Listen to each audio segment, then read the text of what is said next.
Yeah, quite rich, huh? Now, I know you guys are complaining about no guitar. This is not like that. No, no, no. I'm starting to do some guitar lessons. I'm starting this Monday.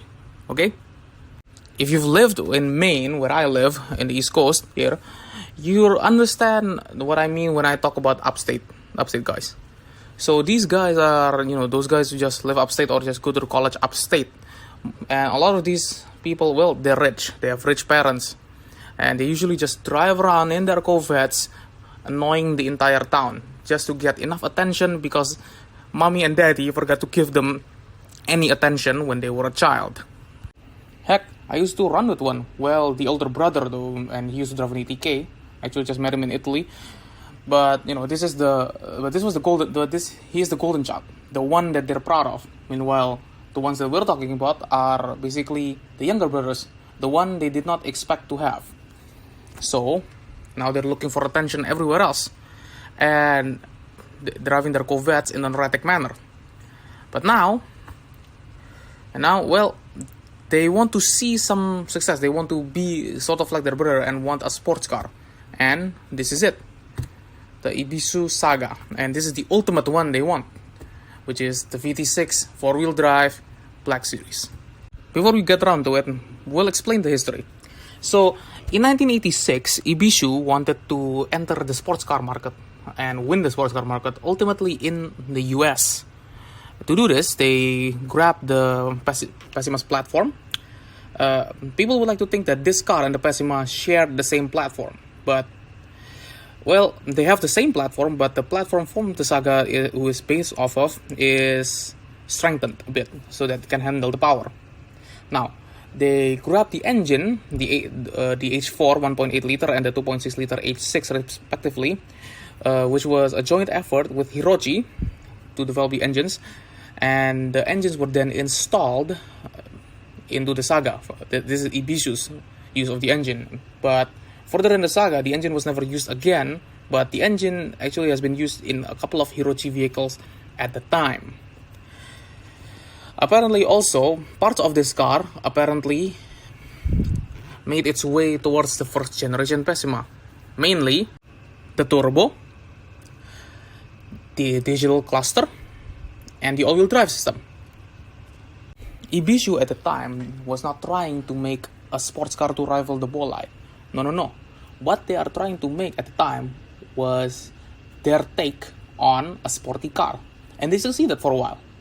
Until 1990, when, the sales finally fledged down.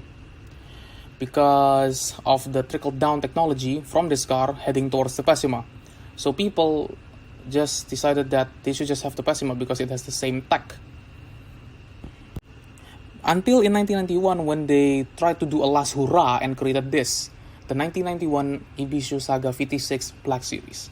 Now, all this car is just a VT-6 turbo H80S 4-wheel drive in black with gold accents with gold wheels. That's it. That's what this car is. Just a limited production black Ibishu Saga with gold accents and gold decals with gold wheels. That's it. When the Saga first arrived, several people liked the car. They thought it was cool again. But dealers seeing a potential and them being dealers, they marked up the prices. Most of the cars made it to customers' hands without any hassle. But a couple of them got to basically the hands of somebody closely related to the dealer, or even maybe the dealer's wives, the brother, the son, or whoever's closely associated with the dealer, and sometimes even just the dealer outright. Because of course it's their right. Thankfully, this car wasn't one of them. This car was given away in a raffle. The original owner, Guelph Boy, owned it. Not a few months, but a month ago, when I crashed my Pessima and needed an emergency car to get back, so I just bought it. It was my dream car, so why not? And when I say it's my dream car, it's an absolute dream car for me, because when I was a kid, I wanted one. And, because I liked it so much. But, I got Legrand, so, I had to drive that for a while because, it's still a car, and I'd rather have one car than no car at all. So, when I crossed Legrand, I hopefully wanted to save up to just buy a Saga, but, my grandpa came in with a Wendover, and that car stuck with me ever since. But it has been a dream to get one of these, and finally I got one.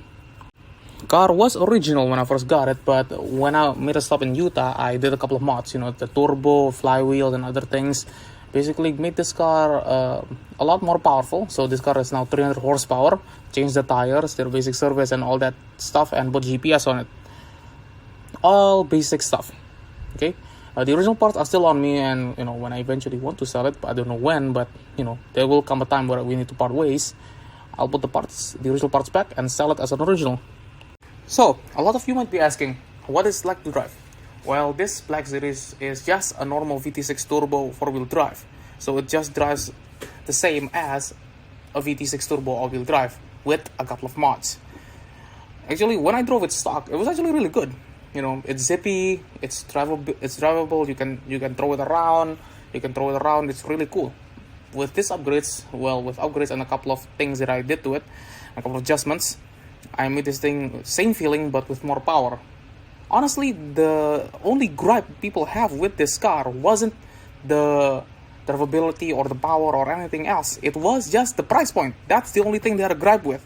Because the car was just overpriced. In 1990, it was overpriced because they would rather have a Passima with the same technology, as I've said previously. To anybody who wants to, buy a Saga or interested in purchasing a Saga, all I can say is good luck.